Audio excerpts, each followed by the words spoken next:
I'm just going to run through a tutorial now to teach the shoot dead trick. There are several stages to this, and some of the stages can be useful things in themselves. So it's useful to teach your dog to lie down. It's useful to teach your dog to lie flat on their side and stay there, because you can do that for grooming or massage. And then the shoot dead trick, of course, is good fun in itself. So let's start with getting a dog, Colin. Now, I like to teach a dog to lie down from a standing position, and I do it by using the treat on the end of his nose like this and pushing it down and diagonally backwards until he starts to bend at his elbows. So his elbows here at the top of his legs. Sorry mate, did I make you jump? Okay, could you just stand so the camera can see properly? So pushing that down and diagonally backwards and his elbows bend. If you find that he is just bending down to get the treat, obviously Colin knows this, then you are going too far down and not diagonally. If you find your dog is walking backwards, you are going obviously too steeply backwards and not diagonally. So you're aiming for a line from the paws down to the front feet. As soon as they figure out that bending the elbows gets the treat, they will start to bend them a little bit more and a little bit more. You might have to treat for the very tiniest bend to begin with. Eventually you will get to, come here now, you're getting too excited. You'll get to the point where the elbows are completely on the floor like this. And then when that happens, you just keep putting treats on the floor and maybe pushing it a little bit further back until the dog bottom collapses. Now, some dogs can keep their bottoms up in the air for quite a long time, but they will all eventually collapse. Once you've got a dog lying down, there are lots of ways you can go with this, but we're not doing a downstay here, so I'll stay on task. And no, we're going to try and teach the shoot dead trick. So the next bit is lie down. Once the dog knows to lie down, we need to start to get him into the settle. So I'm going to do that. Instead of putting the treat on the floor between his paws, so it's really easy for him to reach, I'm going to put it just to one side, if he'll let me. Oh, did I draw one? You can probably see, I hope you can see, that by reaching over to get that treat, he's flopped over on one hip. So we're almost there. Get a bit chubby, mate, a few less treats. So what I'm going to do now is, instead of rewarding him or treating him on the floor, I'm not rewarding him, he's not really doing very much.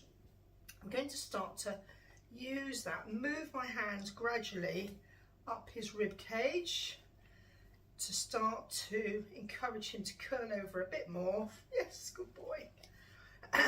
You will find that as they start to tip over, some dogs will panic and scramble back to their feet. Don't worry, just do it again. With some dogs, you'll need to do this on a soft surface. If you struggle to get on the floor, and you're happy with your dogs on the furniture, you may find it comfortable to do it on the sofa next to you. But basically you're rewarding round until, no, don't get too excited, don't get carried away, silly, until they go over on their shoulders like this. Now at this point you've got two choices. If you want to teach roll over, you just keep going and turning their head over until they roll over. You weren't in a very good position for that, were you, sweetheart? But we're going for the flat. So what I've got to do is, as I get, careful, you're caught up. Okay. As we get to that point, I need to steady, bring his nose over and down onto the floor and feed him there.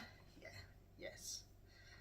Notice I'm trying to avoid him hooking his foot on my arm, which he wants to do, because I want him to stay there on his own without balancing himself on me. Good boy. Good.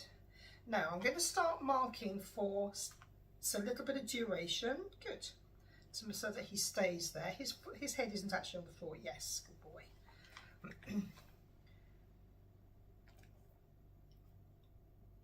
Yes. Until I can get a little bit more.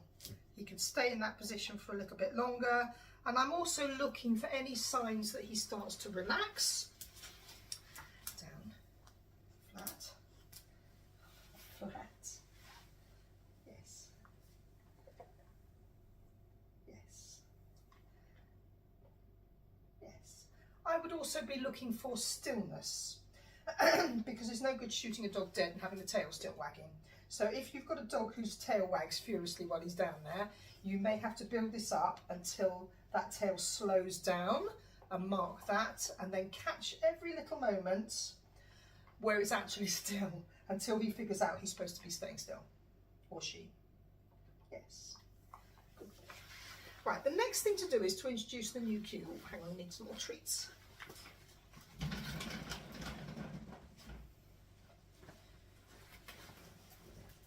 Go on your place, please, Fred.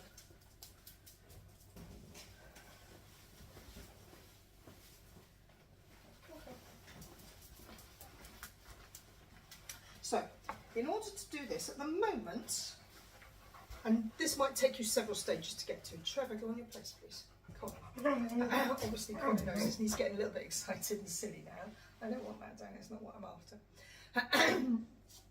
At the moment, your cue is probably a down cue, and then a round flat cue, and then a wait. Yes, good boy. So what we need is to add in the new cue. When we're adding in a new cue, we always do the new one, followed by the old one, and then the marker reward, yes. And what happens then is that the new cue becomes a predictor for the dog that the next thing you're going to do, every time you say that particular word or make that gesture, the next thing you're going to do is something that he knows and understands, and he'll start to anticipate. So just hop up again.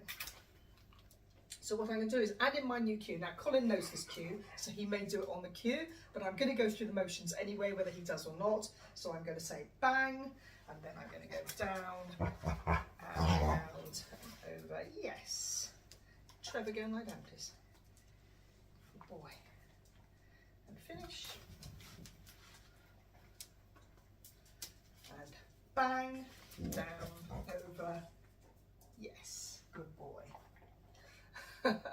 It might take you a lot more practice. Obviously, Colin knows this one. Finish. When you get to Trevor, go and lie down. When you get to the point where the dog does this really well, with you kneeling down beside them, so you can add in the extra cues, and you think the dog might know it, the way to test is to just give the cue, bang, and wait.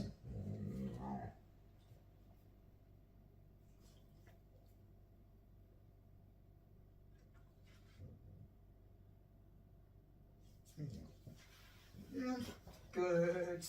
And give them time to think it through. If your dog hasn't actually figured out, oh goodness, it's something else she wants, she obviously wants something, what can I do, what can I do? And if they haven't figured that out within a good 10 seconds, and that means that's slow, 10 seconds, counting slowly, then help them out with the second part of the cue.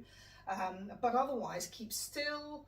Don't twitch, don't laugh, don't sigh, don't give them any little body cues or anything, because every time you move, you will redirect their attention back onto you and they'll stop the train of thought. So just keep still, quite relaxed and calm, and wait for him to figure it out. Bang. I'm waiting for the tail.